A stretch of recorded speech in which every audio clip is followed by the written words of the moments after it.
In the world of men and women, there are many types of faith. There's only a few faiths that are considered organized, classified religions that the Lord is not pleased with at this time. When I built my pendulum book of Practicing Pendulum, Exploring Your Faith and Exploring Your Life, I did not expect people to be offended by the fact that I'm pagan. Being pagan means I'm this kind of pagan, not maybe that kind of pagan or that pagan over there. If you're actually Wiccan, you're a certain type of Wiccan that feeds your soul, but a Wiccan over there may not be like you, and that's okay.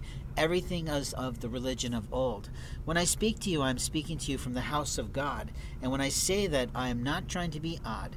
What I can tell you is that a pagan priest does not need your permission to speak to thee, and the reason why is because I speak from the house of the Lord. If you're a Christian, you might claim that, but if your behavior is not showing that, then nobody believes you're Christian. Isn't it what they say in the Bible, walk by your faith? But in the world of paganism, we still walk by light, and light is of the Lord. Anything dark, anything bloody, anything ugly, anything skulls, without angels' wings anywhere near it, is of the Lord, is not of the Lord. I apologize, I sort of choked early this morning. It is 4 in the morning, but what I can say to you is that you are not in charge of any pagan priest. You are a witch, and that's okay by me. If you're a Wiccan, that's okay by me. But if your practice is in the dark, you will never succeed. The dark never wins. Now, when you're talking about your own faith, the best way to handle it is to share people how that experience made you feel. I have all kinds of experiences with the nature of the world because of the parts of my pagan practice that celebrate the environment, that wants to protect the environment, that wants to recycle things of our earth, so that we will continue on in life, liberty, and forces of the Lord.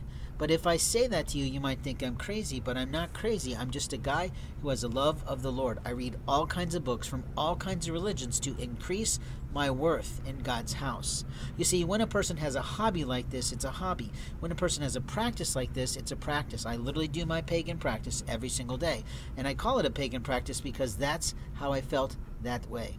Now, when I say these things to you, I might be making rhythm and rhyme, I might be wasting your time, but what I can say to you is when you're trying to explore your faith and you share your faith as a practice to someone else, the best way to say it is, this is what I experienced, this is how I felt, this is what I learned for me, but you listening to me may gather something else.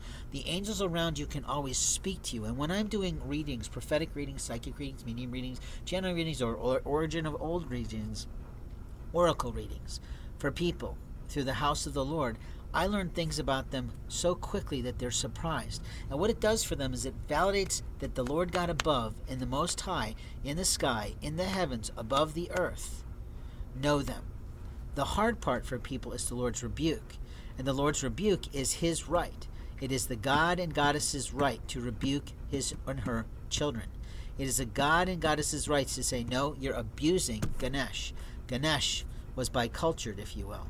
What I can say to you is that in your faith, you must explore what works for you in the day-to-day, and what is proficient for you is what always works for you. What doesn't work for you may not be what the Lord is gifting to you. You might know how to do those things, but that doesn't mean that you're proficient in those things.